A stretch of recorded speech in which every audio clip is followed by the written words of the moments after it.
कुछ सुराग हाथ लगे या नहीं, आखिर पहलगाम के आतंकी कहां भागे। जम्मू कश्मीर में पहलगाम में 22 अप्रैल को हुए आतंकी हमले के 6 दिन बाद ही सुरक्षा एजेंसियों के सामने सबसे बड़ी चुनौती यही है कि हमला करने के बाद आतंकवादी आखिर कहां गायब हो गए।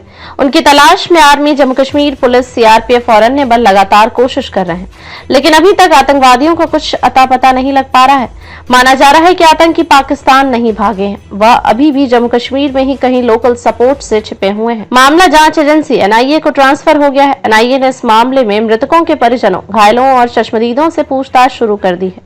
एजेंसी इस मामले को सुलझाने के लिए अपने तेज तर्रार अफसरों और आधुनिक तकनीक की मदद से ले रही है। सूत्रों का कहना है कि कुछ संकेत मिलते दिखाई दे रहे हैं, जिनके आधार पर काम किया जा रहा है। उम्मीद है जल्द कुछ सकारात्मक नतीजा सामने आएगा, लेकिन इससे पहले अभी एजेंसियां इस मामले में बहुत ज्यादा कुछ कहने से बच रही हैं।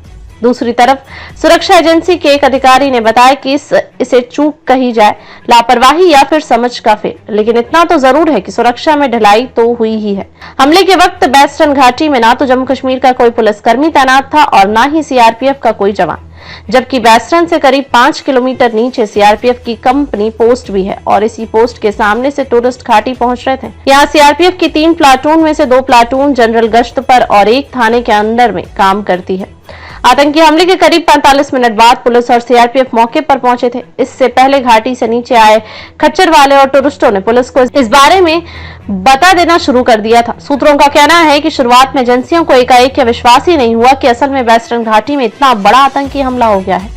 आतंकवादी हमले के बाद वेस्टर्न घाटी ही नहीं बल्कि पूरे जम्मू कश्मीर का सुरक्षा रिव्यू किया जा रहा है। इसमें केंद्र शासित प्रदेश के उन तमाम ऐसे पॉइंट्स पर टूरिस्टों की एक्टिविटी पर रोक लगाने की बात की जा रही है जो एकदम सुनसान और संवेदनशील है, जहां सड़क मार्ग से जाना बेहद मुश्किल है।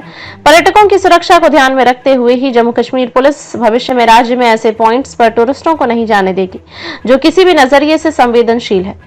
भारत में रह रहे पाकिस्तानी नागरिकों को 27 अप्रैल और मेडिकल वीजा वाले पाकिस्तानियों को 29 अप्रैल तक भारत छोड़ने का आदेश। अधिकारियों का कहना है कि जो भी पाकिस्तानी नागरिक इस तय समय के बाद भी भारत में रहता मिलेगा, उसे पाकिस्तान डिपोर्ट किया जाएगा। इसके लिए संबंधित एफआरआरओ ने अपने अपने राज्यों में रह रहे पाकिस्तानी नागरिकों की लिस्ट संबंधित पुलिस विभाग और अन्य एजेंसियों को शेयर की है।